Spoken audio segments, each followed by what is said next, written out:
Hola, bienvenidos a mi canal de YouTube, Profe Carlos Romero. En este vídeo entrevistamos a Natalia Rodríguez y a Genoveva Ponce, que son dos psicólogas que nos van a explicar cómo es la carrera de psicología, cómo es la facultad en la que estudiaron, qué ramas tiene, qué salidas profesionales hay.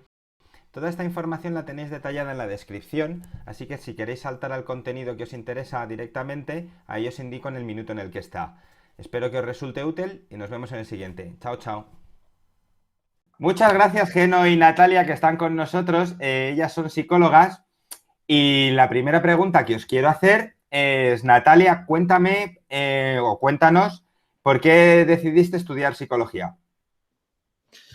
Bueno, la verdad es que yo creo que desde que tengo uso de razón siempre me ha gustado esa carrera, ¿no? O la tenía en mente y sobre todo porque en mi época de adolescente como que me iban a mí a contar las cosas, ¿no? Me decían la mami, ¿no? Como que parecía que era yo la madura del grupo, ¿no? Entonces eso se fue gestando en la adolescencia y bueno, me interesó mucho el comportamiento de la gente, porque pensamos así, porque actuamos así y no dar solo consejos, ¿no? Que te puede dar un amigo o una amiga, sino estar fundamentado, ya que la psicología es una ciencia, ¿no? Y para ello tenemos instrumentos para poder ayudar, asesorar, pues, a las personas. Y entonces, pues eso, desde siempre lo tenía en la cabeza y, y a por ello que fui. Y tú, Geno, por qué decidiste estudiar psicología?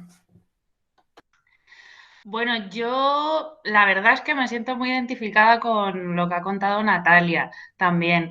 Es verdad que además yo desde pequeñita tenía como ganas de cambiar las cosas, ¿no? Y de luchar un poco pues porque todos estuviéramos mejor, por temas sociales, siempre me interesaron mucho.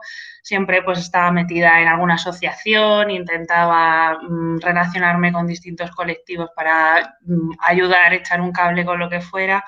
Y entonces, bueno, pues siempre tuve como esa vocación de querer acompañar, ayudar y estar con otras personas. Y además pensaba en mi futuro y no me veía nada en un ordenador, en un despacho, en una oficina. Me apetecía estar con gente, y bueno, pues cuando tienes que decidir en bachillerato, ¿no? Y empiezas a indagar sobre tus intereses, pues empecé a conocer que psicología podía cubrir toda esa parte que me interesaba y me decidí por psicología, sin dudarlo. ¿Y dudaste entre psicología y alguna más o fue súper claro psicología? Sí, la verdad es que sí, porque con esta intención de dedicarme a lo social y al trabajo con personas, pues claro, cuando te pones ahí a decidir con todas las opciones que tenemos académicas, pues me planteé trabajo social, me planteé hacer sociología también, pero las descarté. Entonces, al final, mi lista, ¿no? Después de la selectividad, pues era psicología en cualquier universidad de España y luego ya trabajo social o sociología. ¿Y te acuerdas, porque es que esto ha pasado poco tiempo, pero ha pasado alguno, y te acuerdas por qué las descartaste? O sea, ¿qué te fue llevando a la claridad de decir, no, es psicología lo que quiero hacer? Sí, me acuerdo porque una de las cosas que hice, que recomiendo a todo el mundo que haga, es preguntar, ¿no? A gente que ha estudiado esto. Yo pregunté en mi entorno, a mis familiares, oye, ¿conocéis a algún psicólogo, alguna psicóloga que me pueda un poco contar?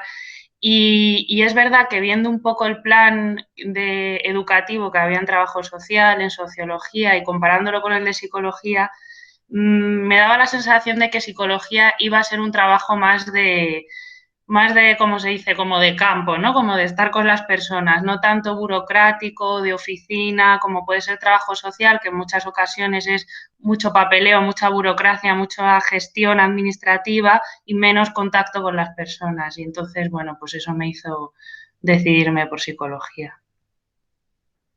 Qué bien. ¿Y tú, Natalia, tuviste también alguna duda con otra carrera y decir, estoy entre psicología o tú ya lo veías también claro, psicología? Yo a mí me pasó como Geno, la verdad es que lo tenía bastante claro. Pero sí que es verdad que como nunca sabes hasta el momento que haces selectividad y tienes las notas en la mano, pues bueno, pues barajar varias opciones. Y barajé también educación social. Pero sí que es verdad que quería tener un abanico más amplio, ¿no?, de personas a donde poder llegar, ¿no? Porque la psicología, pues eso, abarca desde la infancia hasta la edad adulta, ¿no? Y parecía, o yo tenía a lo mejor la idea equivocada de que educación social como que estaba más enfocada a un sector más adolescente, ¿no? O situaciones como muy en riesgo, ¿no? Y la verdad es que la descarté una vez que tuve ya las notas en la mano. Pude elegir por eso, ¿no? Porque cuando yo la hice, psicología no tenía una puntuación muy alta, ¿no? Me parece que era un 6, porque era sobre 10 cuando yo lo hice y tenía casi un 8. Entonces, pues yo puse como geno todas las facultades de psicología posibles para poder entrar en ellas. Qué bien. Y yendo a segundo de bachillerato, ¿qué recuerdas de ese año? ¿Qué tal tal fue? ¿Te agobiaste? ¿Lo pasaste más o menos bien? ¿Te organizaste bien? ¿Qué trucos tienes para organizarte? ¿Algo que podamos comentar a los alumnos y alumnas? Yo la verdad es que no he sido una alumna de las que se llega a brillantes por capacidad, ¿no? He sido una alumna pues muy curranta, ¿no? Como digo yo, de codos. Sí que es verdad que ha habido momentos en los que no me organizaba porque se me acumulaba el trabajo y ahí sentía mucha angustia porque yo veía que no llegaba, y yo sí que me he visto momentos llorando en mi habitación porque no llegaba. Pero después de esa circunstancia, pues intentaba cambiarlo, ¿no? Y era, pues eso, llevar lo mejor que podía al día, ¿no? Es decir, si habíamos dado algo por la mañana, pues por la tarde, si tenía que hacer resúmenes y sobre todo el fin de semana, machacar mucho. Yo recuerdo los domingos que eran como sagrados, en los que no salía, vamos, hasta que no tuviera todo organizado durante la semana lo que tenía que hacer, el domingo era sagrado. Así que también buscaba, uno de los trucos era momentos de evadirme, ¿no? Pues el domingo, si estaba toda la mañana y toda la tarde estudiando y trabajando, por la tarde me iba a dar una vuelta, un paseo con mi madre, ¿no? Que era como despejarme. Y eso me ayudaba, pero sobre todo, vamos, organizarte diariamente y no dejarlo las cosas para el último momento. El gran consejo, ¿no? ¿Y tú, Geno, te organizabas también bien como Natalia o eras más de arreones o cuál es tu truco? ¿Cuál fue tu truco?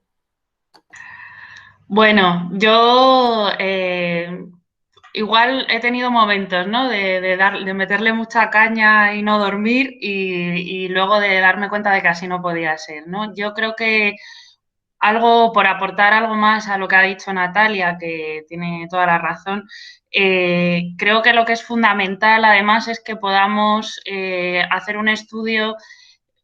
O sea, esto de los atracones está comprobado que no sirve, ¿no? No es la mejor estrategia. Lo sabemos los que nos dedicamos a la educación y lo hemos comprobado como estudiantes.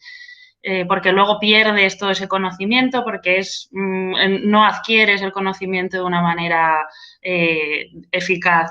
Entonces, yo creo que es fundamental hacer descansos en el estudio y para eso, claro, no podemos llegar al día de antes del examen y que nos queden los 5 temas por leer, porque claro, entonces nuestra propia ansiedad nos impide desconectar o hacer esos parones para oxigenarnos.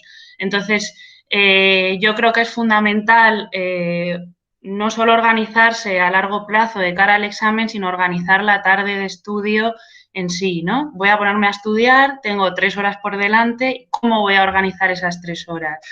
Yo creo que eso es clave y para eso es fundamental marcarse los tiempos con alarmas si es necesario y no perder de vista que los descansos son oxígeno para el cerebro y ayudan a la memorización. Está comprobado científicamente y está clarísimo. O sea, que yo creo que hay que hacer esfuerzos por recordarnos que no el atracón significa mayor eficacia en el estudio, sino una buena planificación de la tarde cada día que te pongas a estudiar. Natalia, tú cuando hiciste la selectividad era sobre 10 y se podía entrar a psicología desde ciencias sociales. ¿Era así? Sí, yo hice el bachillerato de ciencias sociales con matemáticas aplicadas a las ciencias sociales y economía. y la verdad que luego durante la carrera carencias que pudiera tener, pues carencias que podrían tener los de ciencias, ¿no? Me refiero que nos quejábamos, los que éramos de ciencias sociales, a veces decíamos que había mucha ciencia, por decirlo de alguna manera, ¿no? Y los que vienen de ciencias, pues a veces decían que había muchas cosas de letras, ¿no? Pero vamos, la verdad era sobre 10 y bien. Yo me quejo un poco, ¿no? De que ahora nuestro alumnado no puede hacer psicología porque está haciendo un bachillerato u otro. Entiendo que al ser ahora sanitaria, pues es una de las condiciones que piden, ¿no? Pero en cualquier caso, en el plan de estudios que tú estudiaste, no necesitabas una gran base de biología, física o química. Quiero decirte, ¿no echaste de menos esos conocimientos? No, normal, ¿no? Quiero decirte, con tus conocimientos que trajiste de ciencias sociales, partías en las mismas condiciones de igualdad más o menos que un alumno de ciencias. Cuando yo hice la carrera de psicología, sí. Sí que es verdad que tengo que ser sincera que había determinados conocimientos pues que no tenía y que a lo mejor en esas asignaturas, ¿no? Como análisis de datos o genética, me parece que también había una asignatura, pues sí, había ciertos contenidos que necesitaba más tiempo, ¿no? Pero, vamos, no noté la diferencia con respecto a otros compañeros que habían hecho el bachillerato de ciencias. Tú sí que estudiaste el nuevo plan, ¿no? Eres de las primeras generaciones que estudió con Bolonia y a ti ya te obligaron a... Vamos, no te obligaron, que es que no podías entrar por ciencias sociales, ¿no? O sea, y tú hiciste el bachillerato de ciencias. Eso es, sí, yo hice el biología con química, sí, el sanitario. Y en tu caso, con el plan de estudios que tú estudiaste, ¿necesitaste la base que traías de biología y de química, realmente la pudiste usar o la necesitaste usar en la carrera o no demasiado? ¿Podías haberla hecho perfectamente sin esa base o sin tener que hacer un esfuerzo extra muy grande? Sí, yo creo que es verdad que la base de biología ayuda el primer año, sobre todo, que las asignaturas son muy generales. Hay varias asignaturas como psicobiología o estadística, etcétera, que, bueno, en este caso, en concreto, psicobiología, pues claro, teniendo una base de biología resulta más sencillo adquirir los conocimientos, pero son asignaturas muy generales, ¿no? Las del primer curso y luego a medida que vas adquiriendo esos conocimientos, luego vas profundizando en temas que de primera se plantean como muy generales en primero. Entonces, yo creo que no es ninguna gran dificultad superar las asignaturas de primero que tengan que ver más con las ciencias, como esta de psicobiología, sin tener una base súper consistente, ¿no? De biología. Luego, en cualquier caso, las otras asignaturas que eran de ciencias, de ciencias, de números, como estadística, también se estudian en matemáticas aplicadas a las ciencias sociales, con lo cual, incluso quizás en más profundidad que los que estudian las matemáticas, las otras.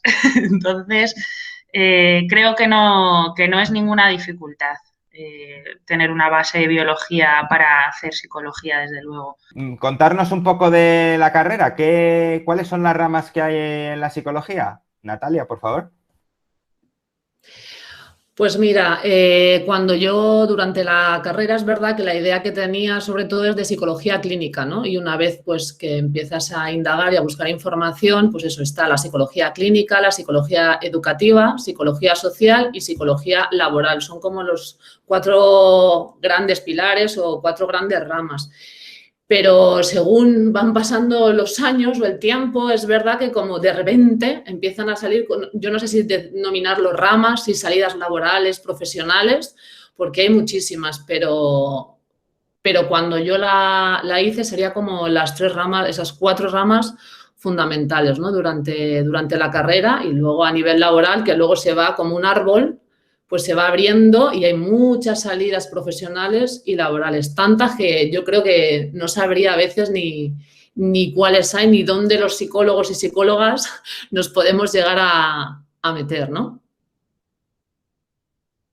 Y una pregunta, ¿cuál es la que más te gusta a ti de estas cuatro ramas? O de la, bueno, aunque te puedan gustar las cuatro, pues una que te llame más la atención o te interese más.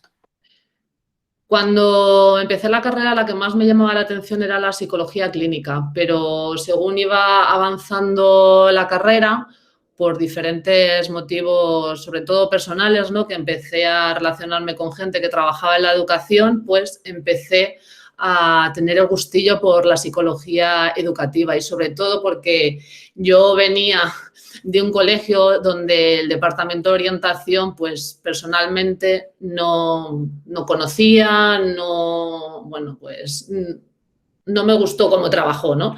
Y era como una manera de poder cambiarlo, ¿no? Es decir, esto no me ha gustado, bueno, pues voy a hacer esta rama para yo poder cambiar las cosas, ¿no? Lo que decía antes Geno, ¿no? De lo que a mí me ha pasado, cómo me han tratado, pues que esto no, por lo menos lo que respecta a mí, formarme y que no vuelva a pasar, ¿no? Y la psicología educativa me parece muy bonita, sobre todo la orientación, ¿no? Que es lo que estamos haciendo ahora, ¿no? Porque me parece un tema tan interesante y sobre todo tan importante porque pasamos tantas horas trabajando que el tomar una buena decisión o por lo menos de manera informada, aunque luego la cambiemos, pues me parece importante. Entonces, sin duda, la psicología educativa es la que más me gusta. Y Geno, ¿cuál es la rama de la psicología que te gusta a ti más? Y si nos cuentas un poco tu visión de la psicología clínica o de la psicología social.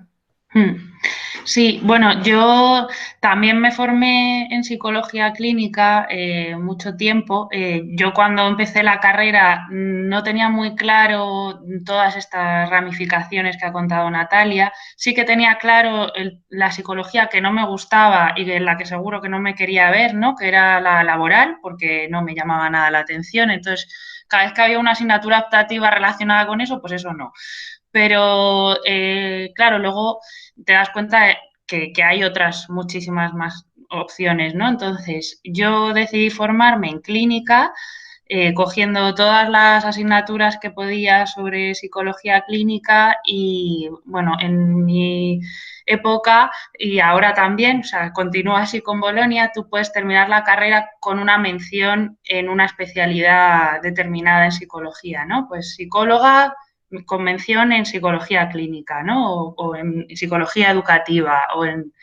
Entonces, yo elegí clínica y bueno, me di cuenta de que luego dentro de la clínica pues hay un montón de opciones, porque tú puedes ser un psicólogo clínico, un terapeuta, pues de una escuela psicoanalítica, de una escuela sistémica, de una escuela cognitivo-conductual, bueno, de diferentes escuelas y eso va mucho en lo que tú explores, en las oportunidades en la vida que se te abran para conocer las distintas escuelas y en lo que te veas más como terapeuta. Y es verdad que las universidades, la Complu y la Autónoma están muy orientadas a en una escuela determinada, ¿no? En la cognitivo-conductual sobre todo, porque son universidades, pues bueno, que practican una psicología pues muy biologicista y muy científica, pero existen otras muchas opciones. Entonces, cuando topas con un profe en la carrera que de repente es de otra escuela, por ejemplo, un psicoanalista, pues conoces otro tipo de psicología clínica. Y si te interesa, pues cuando terminas la carrera es en eso en lo que te tienes que especializar y formar.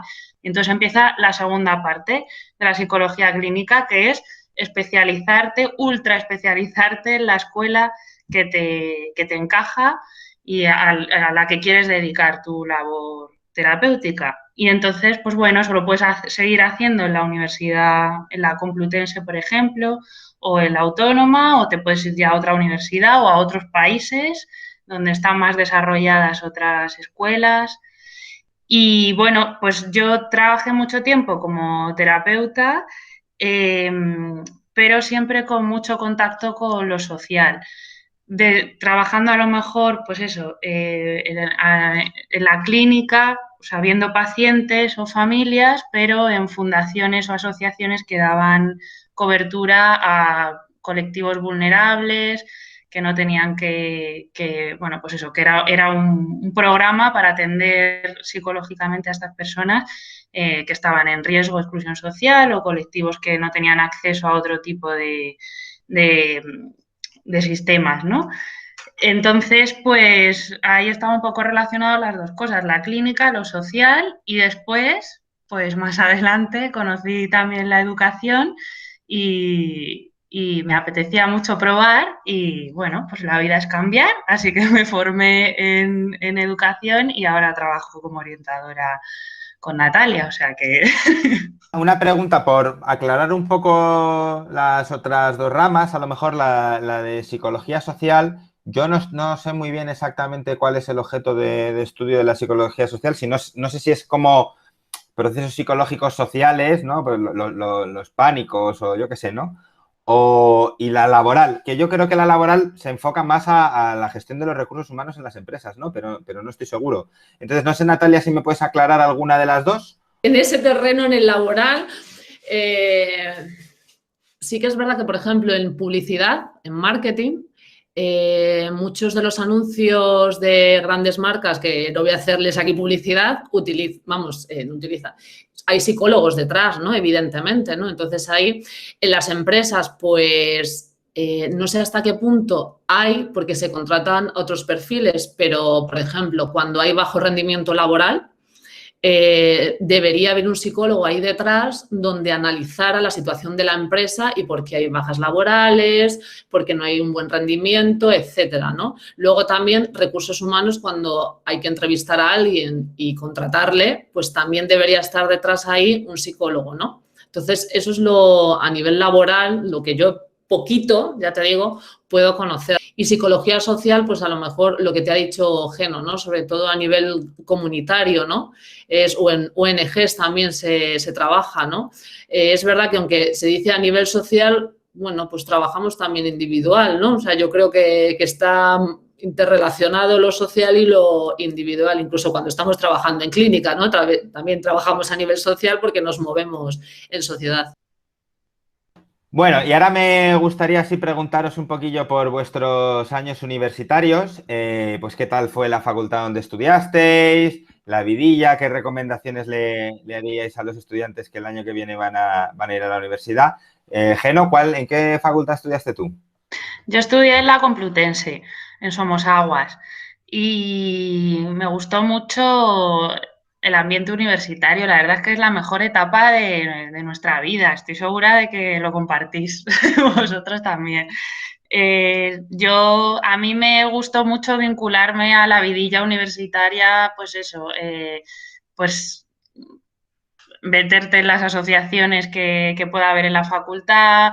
Había muchísimos seminarios y congresos a los que podías asistir de manera totalmente gratuita durante todos los años de carrera. Pues todos los que eran de temas interesantes, pues apuntarse, porque ahí conoces gente, tienes otras experiencias distintas. Además, la Complutense, la facultad está apartada del resto del campus universitario, pero cerca de otras facultades que también tienen mucho movimiento social, ¿no? Como políticas, trabajo social, sociología. Entonces, la verdad bueno, que se genera ahí hay un ambiente reivindicativo, de lucha, de transformación social, y se generan muchas dinámicas muy interesantes en la facultad. Yo estuve colaborando también con una asociación que había en la universidad que trabajaba un poco con personas en situación de calle, y eso me gustó un montón porque también íbamos varios de nuestra facultad de psicología, pero luego también iba gente de la Complutense, pero de otras facultades, con lo cual pues te permitía tener colegas en comunicación audiovisual o en historia o en medicina. Y bueno, yo creo que eso es lo que permite la universidad, que es tan interesante. ¿Y tú, Natalia, en qué universidad estudiaste? ¿En la Complu también? No, yo estudié la Autónoma. Y la verdad es que a mí no me daba tiempo de tener vida universitaria, la verdad, porque yo salí de selectividad, me puse a trabajar, entonces durante toda la carrera lo que hacía me pasó una cosa que no me matriculé, no sé ahora, pero no me pude matricular por la mañana y me matriculé por la tarde, o sea, llegué a la matriculación por la tarde, pues iba por orden de llegada, entonces a mí me tocó el primer año por la tarde. Entonces, no sé si eso es así, pero por si acaso, que lo sepáis. Si queréis ir por la mañana, estaréis los primeros, que ahora, bueno, será online, pero en mi época era presencial. Y entonces me tocó por la tarde, con lo que yo iba como al revés de todo el mundo, ¿no? Cuando la gente iba a las 8 de la mañana, yo me levantaba, en fin. Y entonces trabajaba los fines de semana, también daba clases particulares, entonces es verdad que la vida universitaria se me pasó un poco, pues eso, entre trabajar y estudiar. Y sí que es verdad que lo comentó el otro día Cristina, que le hiciste la entrevista a una abogada, que antes había mucha vida en la autónoma y que había fiestas y que todas las prohibieron. Pues yo creo que llegué en el momento de prohibición, porque es que no podíamos ni jugar al mus, que dijo, menudas... No, pues no, o sea, ahí no sé, nada. Yo no he visto ahí vidilla, yo dónde están las fiestas, dónde, nada, debe ser que... Esto ha sido culpa de la Cris. Eso sí, que tenía unos fiestorros ahí, pero vamos, yo desde luego no, la verdad es pero bueno, sí que me gustó de la autónoma, sobre todo yo la elegí por cercanía de mi casa, que era la que mejor me pillaba porque Somos Aguas, me pillaba bastante lejos de donde yo vivía con mis padres. Y la verdad es que me gustó porque el campus, la verdad es que es muy agradecido, es muy amplio. Comparado con la Complutense, que he ido alguna vez en coche, me he perdido, tengo que reconocerlo. Y la autónoma, pues en ese sentido es muy amplio, tiene muchos jardines y la verdad que por instalaciones está muy bien. ¿Qué tipo de escuela de psicología es predominante en la autónoma, Natalia?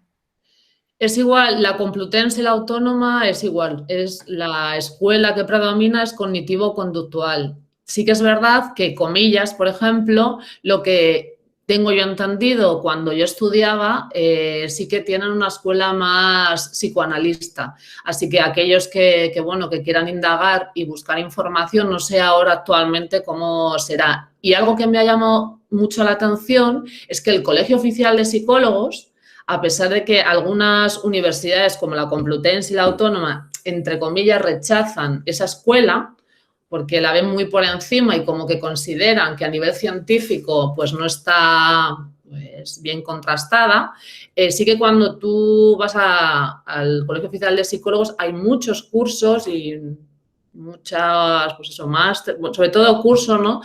Que son de esa escuela, de la escuela psicoanalítica, ¿no? Yo, por ejemplo, de hecho, pensaba, si tengo que criticar o, por decir de alguna manera, algo no tengo que conocerlo, ¿no? Y yo sí que me hice un curso de técnicas proyectivas, ¿no?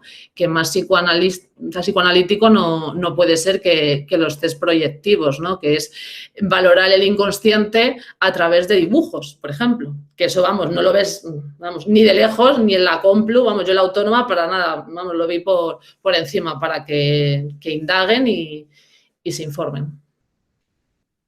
Y esto que me comentas me lleva a una pregunta que es, hay que formarse bastante, o sea, la formación en psicología no acaba cuando acabas la carrera, ¿no? Es muy típico hacer cursos posteriores, ¿no? Geno, tú has hecho alguno y tú, Natalia, también. Si me contestas primero tú, Geno.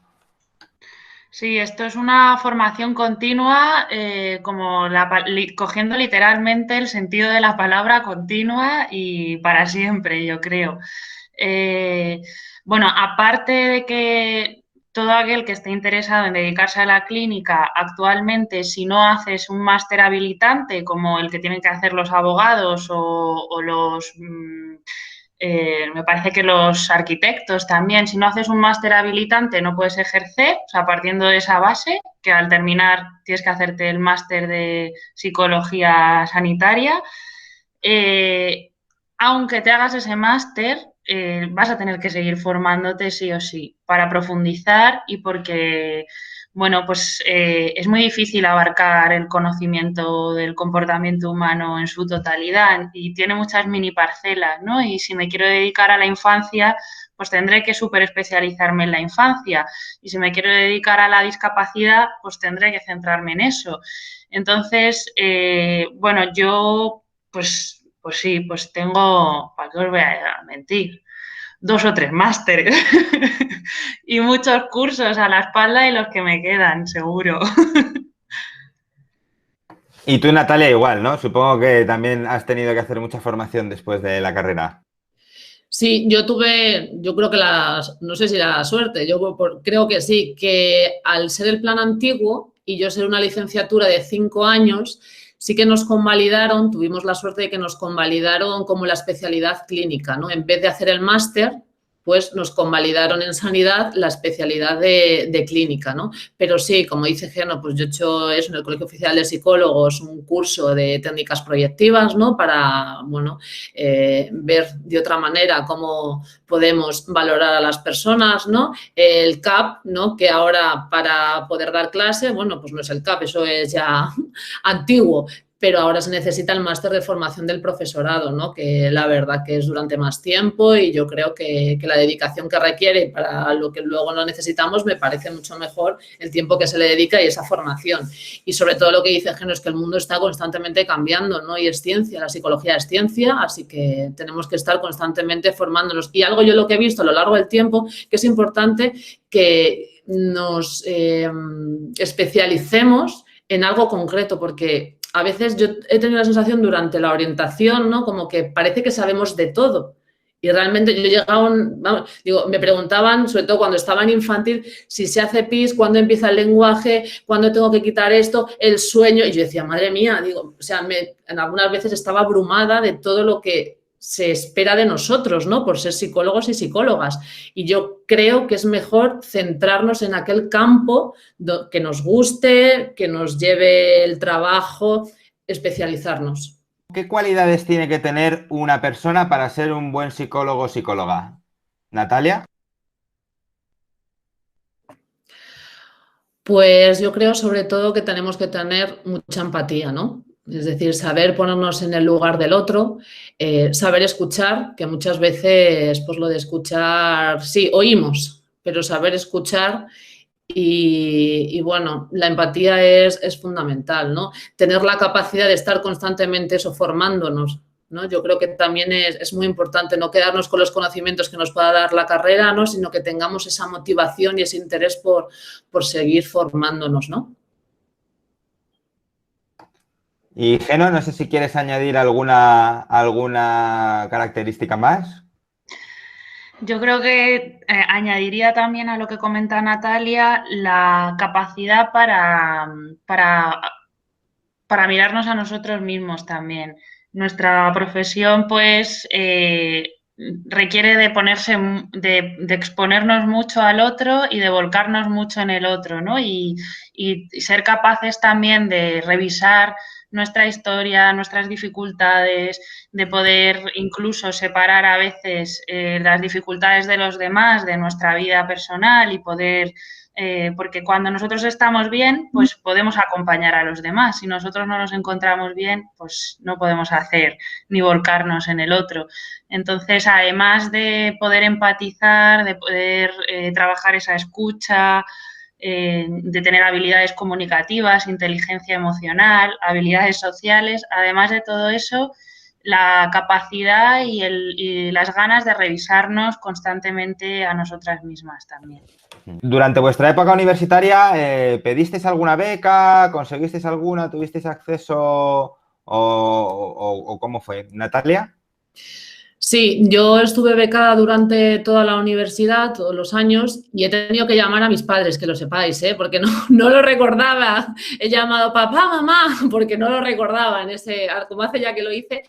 Y creo recordar que en esa época era por familia numerosa. Yo tengo una hermana con discapacidad y, como sabréis, en vez de contar como si fuera un hermano, pues contarían como 2, ¿no? Entonces seríamos como 3 personas. Y entonces por eso me dieron, y creemos que también por ingresos. Entonces como que por las 2 cosas. Luego, a partir del segundo año, uno de los requisitos también, aparte de eso, de la minusvalía de mi hermana, del dinero, también era que no podía suspender más de 2 asignaturas. Es decir, te pedían que por lo menos, pues oye, que te lo curraras un poquito, ¿no? Tampoco que aprobaras todo con matrículas, pero que por lo menos, que como máximo te quedaran 2, ¿no? Y entonces por eso tuve la oportunidad de que mis padres, porque en esa época me lo pagaron mis padres, pudieran, pues eso, no tener que hacerlo. ¿Y tú, Geno, pediste alguna beca o disfrutaste de alguna de ellas? Yo pedí la beca Erasmus y me fui en tercero de carrera a Berlín de Erasmus y muy bien. ¿Qué tal? Cuéntanos eso un poco. ¿Qué tal fue tu estancia en Berlín y ese añito? Pues fenomenal, la verdad. Yo, para acceder a la beca Erasmus, te pedían como mínimo, ya ves tú, un A1, A2 de alemán, ¿no? Yo no tenía ni idea de alemán, así que me apunté a la escuela de alemán de la Complutense, que tiene unos cursos que si eres estudiante de la Complu te salen súper baratos, y me apunté en segundo para poder pedir la beca en tercero. Entonces, como Alemania la pide poca gente, porque además del requisito del alemán, pues en Alemania la psicología es una carrera súper valorada, con una nota de corte altísima y con muchísima exigencia académica, pues la gente como que no le apetece mucho ir a probar suerte a Alemania, así que había unas poquitas plazas, pero la pude conseguir. Y muy bien, la experiencia fue maravillosa. Allí conocí otras escuelas de la psicología clínica, muchísimas clases, tuve la facilidad de tenerlas en inglés, con lo cual eso me facilitó porque mi nivel de alemán era más bien básico, no suficiente como para asignaturas de tercero de psicología. Así que cuando volví del Erasmus, además de todo el crecimiento personal, de haberme ido fuera, de haber aprendido nuevas experiencias, etcétera, pues encima a nivel curricular y de intereses volví más motivada con la carrera de lo que me había ido porque descubrí cosas que en la Complu pues yo no había conocido, no había tratado, no había visto esas metodologías de enseñanza. Así que totalmente recomendable el Erasmus. En general, Alemania sería un buen lugar para hacer un Erasmus en la carrera de psicología. ¿Tú crees? Sí, sí, sí, la verdad es que sí, porque es difícil, porque es verdad que allí son muy rigurosos y bueno, es un Erasmus que no es para nada el típico Erasmus de, bueno, voy a estudiar así por encima y me saco el curso, ¿no? Sino que hay que, hay que hincarle codos y hay que buscarse las mañas.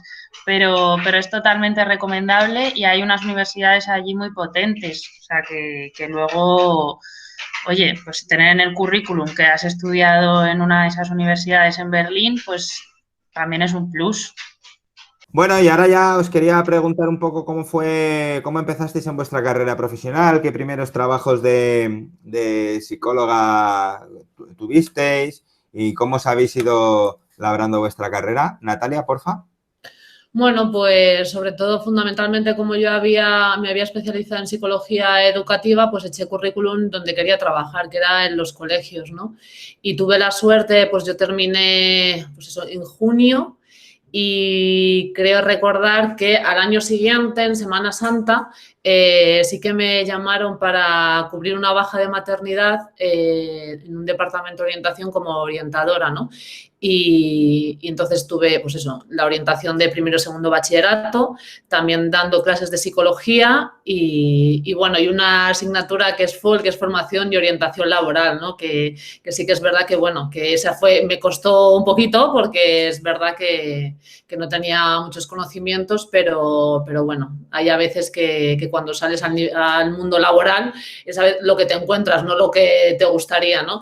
Después ahí, pues es verdad que he ido enganchando en el mundo educativo, pues de orientadora. Lo importante sobre todo es que he cogido experiencia desde los 3 años de edad hasta los 18 años, ¿no? Toda la infantil, la primaria, secundaria, bachillerato como orientadora, ¿no? Y luego tuve la oportunidad de hacerme una habilitación y poder, ahora que actualmente estoy como profesora terapéutica, donde realizo funciones de apoyo.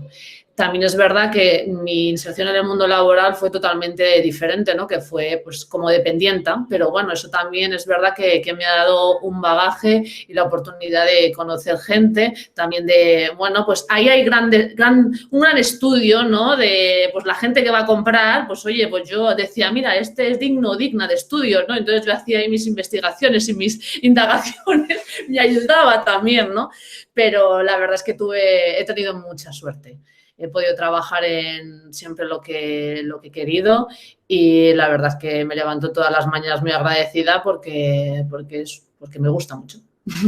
Geno, ¿cómo fueron tus inicios en el mundo profesional? Sí, bueno, yo empecé trabajando como psicólogos, pues podemos encajar en muchos perfiles de empleo. Entonces, yo empecé trabajando en una fundación haciendo labores básicamente de educadora social más que de psicóloga. Pero bueno, en nuestro perfil encaja ahí también, ¿no? Trabajaba en una fundación con chavales en riesgo de exclusión social en un barrio de Madrid y bueno, pues un poco trabajando por la inclusión de estos chavales en el barrio y en el sistema y en la sociedad que tenemos. Poco a poco en esa misma fundación adquirí también otras funciones más de psicóloga, pues de trabajo con familias, de trabajo más terapéutico con algunos de los chavales y con las familias. Y a la vez, en algún momento también de toda esta formación como terapeuta en una clínica con otra compañera llevando pacientes de manera privada, he trabajado también varios años y después ya para terminar, pues cuando decidí que me quería dedicar a trabajar en un cole y a la orientación educativa, pues después de formarme empecé a trabajar como orientadora en el cole. Esa ha sido un poco la trayectoria. ¿Ya has abandonado completamente la parte así más clínica o todavía mantienes algún paciente? De momento la tengo parada, la verdad. Muchas veces pienso en retomarlo y dedicar algún tiempo por las tardes a esas funciones, ¿no? Pero de momento lo tengo ahí en stand-by. Ahora me dedico también a dar clase en formación profesional, en integración social y en atención a la dependencia, que es un grado medio. Es otra de las opciones que tenemos dentro de la educación, dar clase. Y la verdad que me gusta mucho dar clase, nunca lo había experimentado y estoy encantada. Entonces, la clínica de momento está aparcada, pero me sigo formando y volverá en algún momento seguro. Bueno, pues esto ha sido todo. Muchas gracias a Geno y a Natalia. No sé, Natalia, si quieres añadir algo más y os agradezco muchísimo que hayáis querido colaborar en esta entrevista.